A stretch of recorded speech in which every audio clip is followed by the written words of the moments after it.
Untuk seluruh guru yang P1, walaupun Anda sudah memiliki passing grade P1, tetap Bapak Ibu guru P1 tetap harus mendaftar kembali, tetap harus melakukan aktivasi kembali ke aplikasi SSCSN. Untuk yang tahun 2022 kondisinya harus saat ini dia aktif. Nah, kalau dia kondisi saat ini aktif, dia bisa mengikuti observasi apabila dia telah memiliki 3 tahun masa tugas, walaupun tidak berturut-turut. Sekali lagi, walaupun tidak berturut-turut. Jadi, misalnya dia aktif ya di tahun 2022, 2021 dia tidak aktif, 2020 dia aktif, 2019 tidak aktif, 2018 aktif, 2015 aktif. Nah, ini ketika dikumulasikan lebih dari 3 tahun, dia diperbolehkan untuk mengikuti mekanisme seleksi observasi. Catatannya di SSCSN ini nanti dia akan langsung diumumkan Anda akan ditempatkan di mana, penempatannya akan di mana. Setelah itu P1, individu P1 bisa melanjutkan proses berikutnya, pemberkasan dan persiapan untuk bertugas di sekolah penempatan. Jadi begitu dia daftar, langsung Anda adalah peserta P1 dan akan ditempatkan di mana. P1 itu adalah yang lulus passing grade ya. Nah, namun tadi merujuk dari Ibu PLT Dirjen juga mengemukakan bahwa ada beberapa mata pelajaran yang sudah jenuh di daerah. Gitu. Jadi intinya ada beberapa mata pelajaran itu sudah penuh ada di daerah, jadi tidak mungkin bisa ditempatkan kembali. Nah, untuk hal-hal yang semacam itu, apabila ada P1, pelamar P1 yang belum dapat ditempatkan, dia dapat mengikuti pola observasi. Ini yang tadi dicontohkan juga di pembukaan tadi. Contoh misalnya ada individu P1, dia waktu itu memiliki latar belakang kualifikasi IPA. Padahal saat ini dia sedang mengajar di SD. Nah, ketika IPA itu ternyata sudah penuh di daerahnya dan tidak memungkinkan, ini karena tahun 2022 ini tidak akan ada individu yang saling menggeser. Jadi ketika ada honorer yang sedang menempati suatu sekolah negeri, itu tidak akan kita geser walaupun dengan individu-individu yang walaupun telah memiliki nilai yang lebih tinggi. Jadi sekolah induk itu akan mendapatkan prioritas, gitu kan. Nah, karena mungkin IPA, ini contoh aja ya, karena mungkin IPA di suatu daerah itu penuh, maka dia bisa melamar ke sebagai guru SD karena memang dia selama ini sebetulnya mengajar di SD. Nah, tapi dia tetap harus mengikuti pola observasi, pola penilaian kesesuaian untuk P2 atau P3 misalnya. Jadi dia mengikuti observasi P2 P3 sebagai guru SD. Karena dia kemarin kan lulusnya sebagai guru IPA. Nah, karena daripada dia menunggu sebagai guru IPA, menunggu ketersediaan, mungkin ada yang pensiun entah tahun 2024 atau 2025 misalnya, jika saya ingin bertarung di observasi, itu diperbolehkan. Dia akan mengikuti pola observasi di tempat di mana dia bertugas, misalnya di SD. Nah, semoga menang. Apabila dia menang, maka dia akan ditempatkan di sekolah tempat dia mengajar, di SD saat ini dia mengajar. Selanjutnya ini untuk P1 ini sudah kita ini tidak untuk P1 tidak, intinya tinggal tunggu pengumuman yang ada di SSCSN ketika dia daftar ulang. Jadi jangan lupa untuk seluruh guru yang P1, walaupun Anda sudah memiliki passing grade P1, tetap Bapak Ibu guru P1 tetap harus mendaftar kembali, tetap harus melakukan aktivasi kembali ke aplikasi SSCSN. Nanti tinggal lihat pengumumannya melalui aplikasi tersebut, SSCSN tersebut akan ditempatkan di mana. Nah, sekarang kita konsentrasi untuk yang P2, yaitu penilaian observasi baik untuk K2 maupun untuk guru honorer negeri yang telah mengajar minimal 3 tahun. Perlu diperhatikan di sini, bahwa individu yang dapat melamar ke P2 atau P3 itu guru yang saat ini sedang aktif. Ini agak berbeda dengan tahun 2001 kemarin. Untuk yang tahun 2022 kondisinya harus saat ini dia aktif.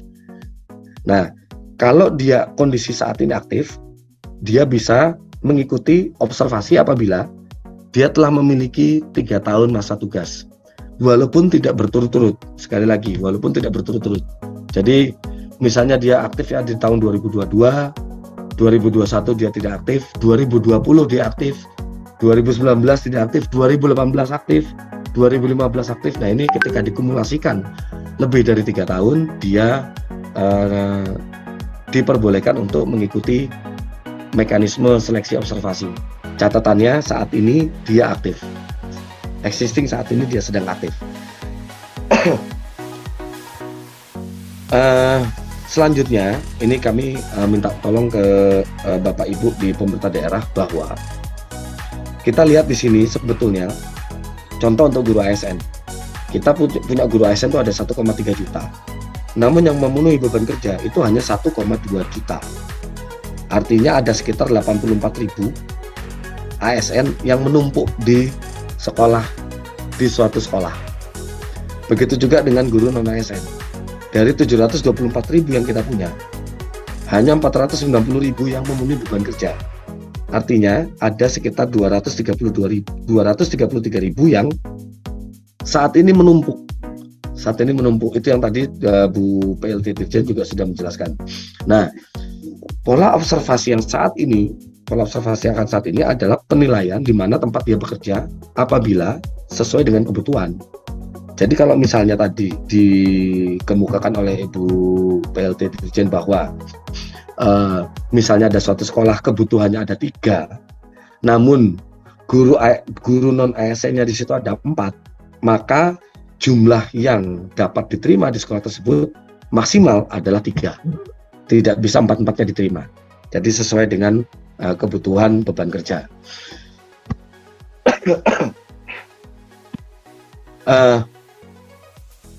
Sehingga kami mohon kepada Bapak Ibu di pemerintah daerah ya, untuk segera mendistribusikan guru-guru non ASN yang saat ini masih menumpuk di dalam suatu sekolah. Jadi lebih baik dia didistribusikan ke sekolah yang kosong agar dia dapat kemungkinannya terbuka untuk memenangkan mekanisme pola observasi. Gitu, jadi tidak bersaing dengan sesama temannya yang ada di sekolah induk, intinya itu.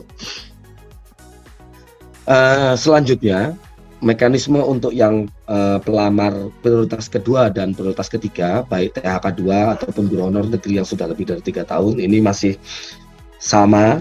Jadi dia tinggal menggunakan aplikasi SSC ASN milik BKN, lalu ada pemilihan formasi, ada masa sanggah. Oh ya, sebelumnya di sini juga ada seleksi administrasi oleh Pemda yang sebelumnya seleksi administrasi contoh untuk ijazah S1 itu pusat yang melakukan. Untuk tahun 2022 ini kita limpahkan ke Pemda. Jadi Pemda tidak perlu lagi memikirkan linearitas karena linearitas itu sudah tersistem. Sistem akan memilih apakah dia linear atau tidak. Nah, masalahnya kadang ada individu yang misalnya dia mengakui bahwa saya ini jurusannya matematika, misalnya seperti itu, saya ini jurusannya matematika. Padahal ijazahnya adalah IPA, misalnya seperti itu. Nah, sistem akan mengakui dia sebagai guru matematika, maka linearnya kemana? Nah, kami minta tolong ke Bapak Ibu yang ada di pemerintah daerah untuk melihat kesesuaian antara pengakuan apakah dia matematika betul, gitu, dengan ijazah yang memang dia lampirkan. Jangan sampai nanti dia mengaku matematika, bukan mengaku berbohong maksud saya, mungkin dia salah klik atau ya salah pemilihan kualifikasi begitu. Tapi sebetulnya ijazah yang dia miliki adalah ijazah IPA. Nah, ini yang jadi pemerintah daerah itu tinggal menilai kesesuaian saja, administrasi kesesuaian. Tidak perlu lagi melihat banyak berpikir mengenai kira-kira ini linear atau tidak dengan jabatan yang dia lamar, karena itu nanti biar sistem yang akan berpikir mengenai linearitas. Pemda tinggal melihat kesesuaian antara berkas yang dia miliki dengan pengakuan yang ada di sistem. Untuk selanjutnya masih sama, ada administrasi, sangga administrasi, lalu dia ikut seleksi kompetensi, sampai dengan pengumuman hasil, sampai dengan penempatan, semuanya masih sama seperti tahun 2021. Nah, ini kami informasikan bahwa Pemda saat ini kan tidak banyak yang tidak membuka formasi observasi P2 ataupun P3 sesuai dengan jumlah kebutuhan yang ada. Sini saya berikan ilustrasi, misalnya ini yang ada di Juknis ya, Kemendikbudristek di bab 4 bagian B nomor 3 butir I, huruf I. Misalnya ada 4 kebutuhan. Ilustrasinya misalnya ada 4 kebutuhan, ada sekolah A, B, C, dan D. Ada 4 kebutuhan, masing-masing kebutuhan juga sudah diisi oleh guru-guru non-ASN. Tinggal kita seleksi saja mana yang bisa ditempat, mana yang bisa diangkat. Namun misalnya Pemda dari 4 kebutuhan hanya mengusulkan 2 formasi observasi. 2 formasi observasi. Nah kemarin misalnya Pemda sudah memilih, dia membuka formasi observasi untuk di sekolah A dan sekolah B, sehingga sekolah C dan sekolah D itu tidak mendapatkan formasi. Nah, di sini ini kami tekankan di sini bahwa individu non-ASN, guru non-ASN yang bekerja di sekolah C maupun di sekolah D itu tetap bisa mengikuti mekanisme seleksi observasi. Guru non-ASN yang ada di sekolah C dan sekolah D, walaupun tidak dibukakan formasi oleh Pemda, dia tetap bisa melamar mengikuti seleksi mekanisme observasi P2 ataupun P3.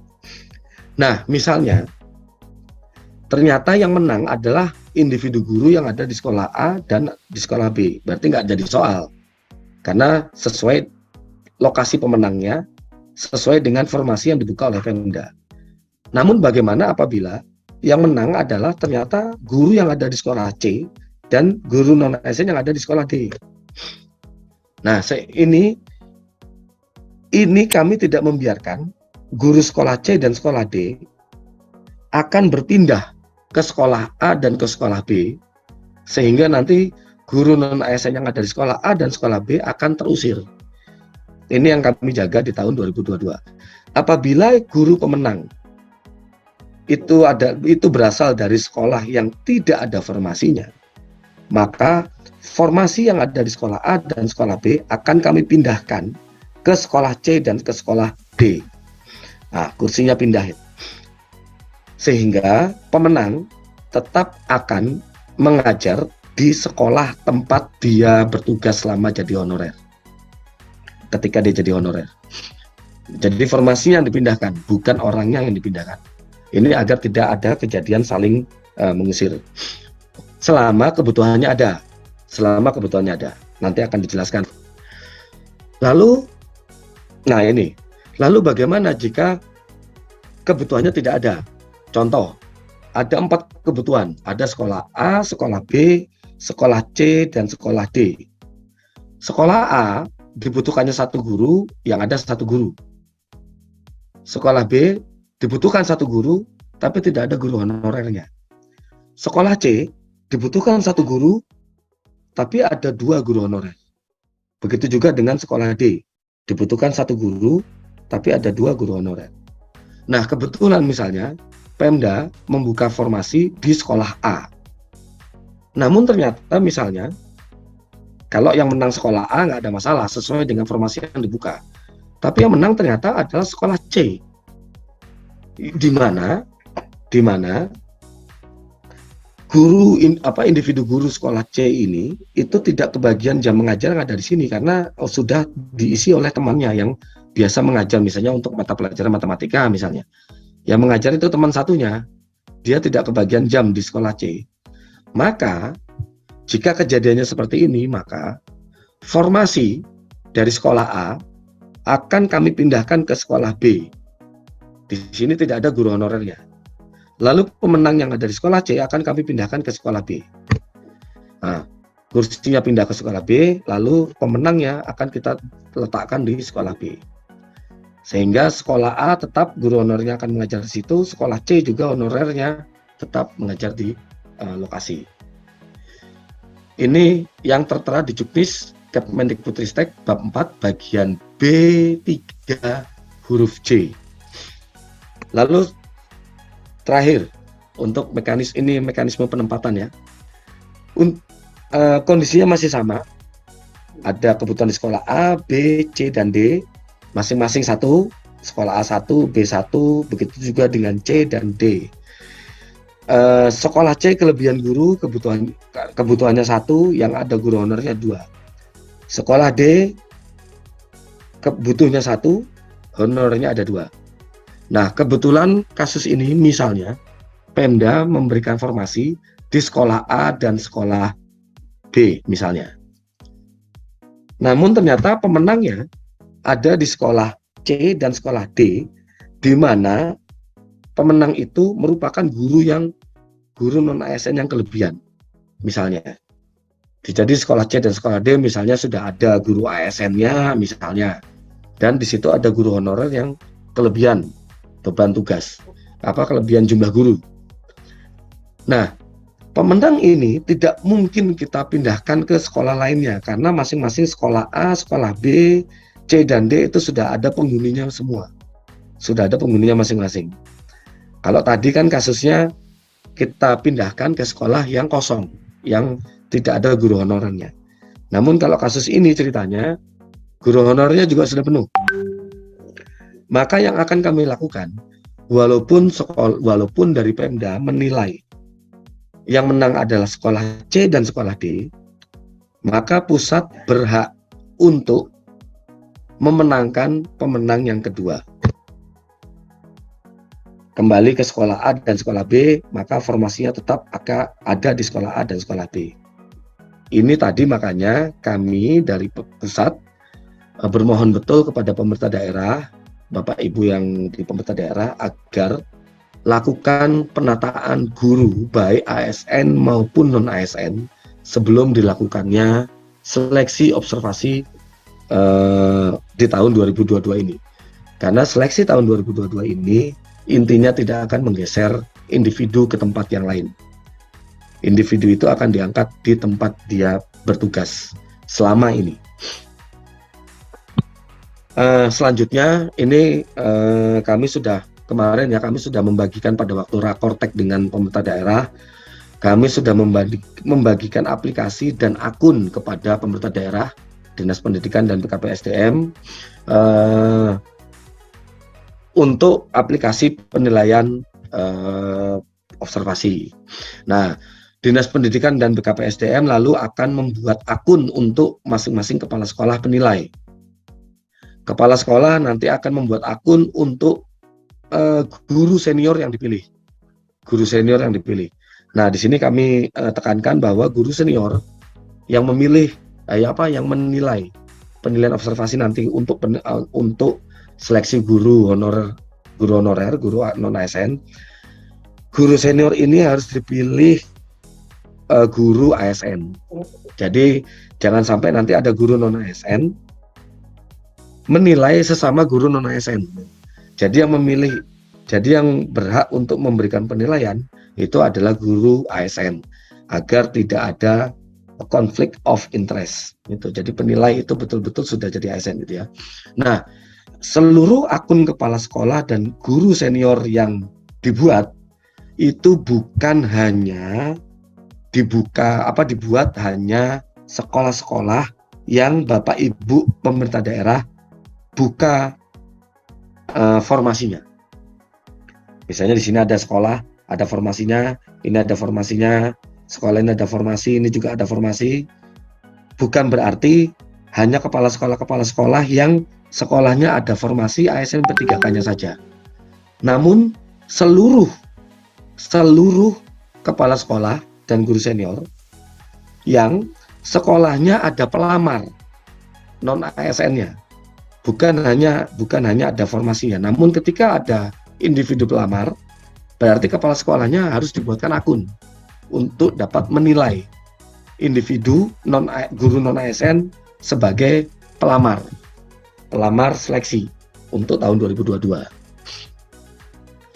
Nah, terus gimana ini kalau seandainya dari dinas pengawas ini misalnya ada sekolah yang tidak memiliki kepala sekolah? Oke, berarti pengawas ini langsung membuat akun untuk guru senior. Pengawas sekolah tidak perlu dibuatkan akunnya. Selanjutnya ini